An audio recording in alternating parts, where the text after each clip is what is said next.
Hello, beer tubers, and welcome to another beer review with me, Peter, the Master of Hobbits. Today, joined by just Michael and Brett of Penyllan, checking out our very first ever Penyllan beer. So, if you haven't heard of this project, it's been going for quite a long time in Denmark. It's from the island of Bornholm, and it's by Jessica Andersen.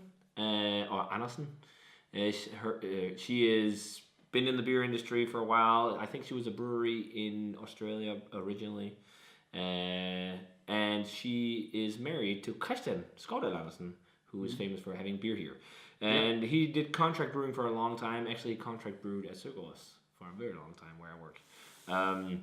But he opened, together with his wife, Jessica, their own brewery on Bornholm. And they started brewing beer here there, but Jessica also started Penyllan. I think I'm kind of butchering it. Penyllan. Yeah. Which was a project of doing wild, spontaneously fermented beers and barrel-aged beers. And it's been underway for so long. They've had some kegs going out once in a while and whatnot, but they finally have a series of bottle releases, which is really cool. And it's a super small run. This one we're trying today, it was 285 bottles made. 84. 84. It says on the bottle. Yeah, 284, 106 of 284. Yeah, so this will be our first beer from Penyllan, which will be really fun, especially because a lot of people I've talked to, they think it's really, really good. So the one we opted to try today is Natalie, which is an old ale, which is really cool. And it's an old ale actually made like old ales, I guess, were kind of made. It's made with the Trappist yeast or Belgian yeast. It says Trappist, yeah, right. So Trappist yeast, which I don't know what you'd specifically use for old ales in the past, but clean fermentation and then aged in barrels with Brettanomyces, or wild yeast in this case, which is pretty much what you do in England when you made old ale in the past, which is really cool. So this one spent time in cognac barrels and bourbon barrels, which is, well, two good combos, I think. So it'll be really fun to try this and see how it is. Have you ever had like very traditional old ale that has that like red character? No, I think the old because most you the traditional, brewery, the brewery, yeah. Because that's just like crazy sweet, big, barley wine-ish. Yeah. But traditional old ales had Brettanomyces when they're in the hogshead casks, aging, which is very cool. So yeah, this will be fun to try. And is it like a quadruple or something? Well, yeah, no, it's like it's one of these English kind of aged ales, like the traditional old aged ales. I guess you could draw connotations to something like that, but I don't think the yeast originally was like that, but I'm not entirely sure. There's a lot of history with old ale, and I don't think a lot of breweries at all make them traditional anymore. One of the last was Gales that made the traditional Price old ale. But that beer is like the old vintages you can buy now, they've fallen way off. They're super oxidized. But this is bottle 106 of 284 on 12%. So pours a Coca-Cola brown. Yeah, very dark. Perhaps a darker. Yeah, mahogany brown or something like that. It's got a nice, slightly beige, eggshell colored head on there. Kind of fizzy head, but it looks nice. Let's check out the. It looks like, when we poured it up, it looked like a soap foam or something. Yeah, it's very sudsy, almost cola-like actually. Yeah, fizz, but very big bubbles. It smells really nice. It's dried fruits, really dark fruity, dry dark fruits. Barrel-wise, I'm getting lots of wood, but I think maybe cognac shines a bit more for me than bourbon. But cognac also supports that dark fruit. Yes, it's got that dried vintage grape character. Yeah. It's dark cherries and dark, quite smoky wood or something. Yeah, it's almost smoky actually. Yeah. Almost like charred wood. Yeah, charred wood. Yeah, charred wood. Definitely vanilla, almost like tobacco as well to it. Pipe to yes. I don't smell the bread. Perhaps a bit. There's a little like a tart, like a slight mustiness or something. But that's also how it was in old ales. It was finished. It was secondary fermentation with that, so, like finished in the casks with that. And I think they usually blend in some young beer to mellow the bread character as well. I get a lot of like a figgy. Yeah, figgy, super dates, figgy, dark, super dark fruits, fruity. Yeah. But it's super smooth and you sense that and very soft. It's a bottle. Sweet vanilla. You sense caramel. It's caramel more than vanilla actually. It's a beer that's been aged a bit. It's very harmonious and. As it says on the bottle, vintage 2015. Yeah. So that's when they, it's I guess, 3 years old. On this. More actually, because there's some port wine notes too. Yeah. It smells very nice. Let's try it. Cheers. Cheers.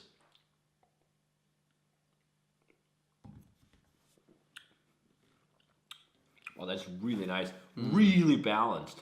Yeah. You definitely taste more of this wild yeast character on the flavor. Yeah. It has that dry, slightly sour, tart type flavor. Yeah, Definitely lightly dry. tart. It's really dry. It's bone dry. Yeah. It has a lot of dry dark fruit and cognac flavor, I think.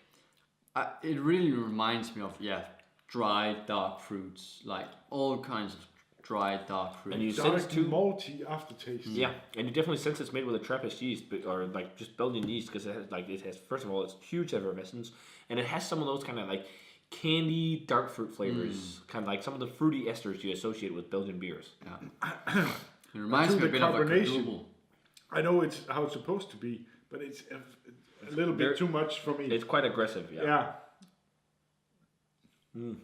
But it's really tasty. Yeah, I really like that woody, charry cognac character. The pipe tobacco is also there, but I'm also getting like kind of like a little bit of like stewed red fruits or something like that, almost like candied red apple or something. Yeah, but there's figs, there's states, there's Lots of dark sweetness. There's, I think the aroma follows through in the taste quite nicely. Very It's much so. quite sweet and decadent up front, and then it kind of dries out and becomes oaky and it gets a hint of Bit that cherry, not bready. so cherry as it in the No. but it has some cherryness. Yeah. What about the smokiness? It's like dark rye bread as well. I can see that for sure. Yeah. Yeah. It has like coffee? a lightly spicy note. Coconut, dried fruits, vanilla, raisin, dark rye bread, chocolate. I don't know if I'm getting much coffee and chocolate, but like dark rye bread for sure. Yeah, Like almost like caramelized figs on rye bread or something. Yeah. I guess it depends on what kind of chocolate. Figs on rye bread. Yeah, like toasted rye bread with caramelized figs. Okay, I've never tasted that, but pretty good. it's a good combo. Yeah. Do you do that? Yeah. You eat figs on rye bread? Caramelized figs Okay. on toasted rye bread, like super thin. I gotta taste this. But I can see. But it's much better than Plynnis recipes. Everything's with puree. Apple juice and almond puree. Yeah. Grandma. Grandma Oh cooking. yeah. But this is good. Yeah, it's very It's nice. actually good. It's not like it's very well made and very well produced beer, but I'm not like completely blown away. No. by it either. But No, it's just no. it's super well balanced. Lots of This nice is flavors. the first attempt. It's quite nice. Oh yeah, and the first beer I had from them definitely makes me want to I try think- more. I think it's very cool we have a brewery in Denmark Doing stuff like this. Yeah, yeah. for because sure. this is I just agree. super rare. Yes, and you don't see many brewers trying to No, do this. no. Then it would be really Because fun. You Now- don't make money of this. You don't. No. You know, I know. this. That's is, also why I guess it's not a cheap bottle, but you have to put a price on this because it Yeah. takes so long to produce something like that. Exactly. But But if you compare it to breweries or some other big bubble Same old ales, price, it's not that okay. bad. But it would be fun to try. Like they're experimenting with these kind of beers already. If they'd experience with like old extinct kind of historic styles like Adam beer or things of that nature, do some Grodziske, I don't know. That'd be fun to Yeah, see. it really makes you burp. It's quite amazing. Doing like some historic beer styles with some of the wild fermentation twist, that'd be fun to see. And Adam beer was like smoky and sour. So Yeah. But yeah, I'm thinking like 93, 94. I was on 92, but 93 is okay. 93, yeah. I think I'll go 94 with this one. I really think it's better than the 92. I honestly do. I think because it's very nice. this is. I'll go 93. I like this a lot more than the average old ale. Yeah, it has It's a lot also- of nuances, and I like the touch 12%, with but bread. it's super got- smooth and Yeah, harmonious. and it's got you a know. huge drinkability for such Yeah, a strong beer exactly. as well, which is very impressive. That's a big plus for me. Yeah, but the bone. And the kiddies as well. Yeah, but the bone dryness and the bread characters is quite unique today. So 93 is fine bread. Yeah. I think. It's very good stuff. So if you guys have a chance, where can you get this right now? You know, Mickler Web Shop have some. Yeah, maybe. Bottle But shop by by- when by this all video perhaps. airs, it's probably gone because I have a huge back catalog of videos. We'll At see. the moment, but we'll find out. But if you guys had a chance to try the Natalie from Penyllan from Bornholm in Denmark, let us know what you thought of it. Very cool brewery to keep an eye out for. They're doing some very fun stuff. Lots of experimenting with barrel aging and different cultures of yeast and everything. So I like to very cool. I like to give a shout out to Alan from Bottle Shop going to Bjørn Bro,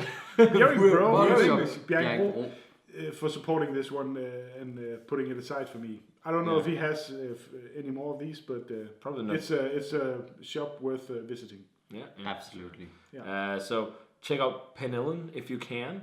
If not, you probably have to visit Bornholm. I think they have like a tap room there as well at the brewery. So, but check them out, guys. If you had a chance to try this one, let us know what you thought of it. And as always, remember to comment, subscribe, check out the Facebook fan page, Twitter, and Instagram. And we're going to say cheers. Cheers. Well, see you guys in another video.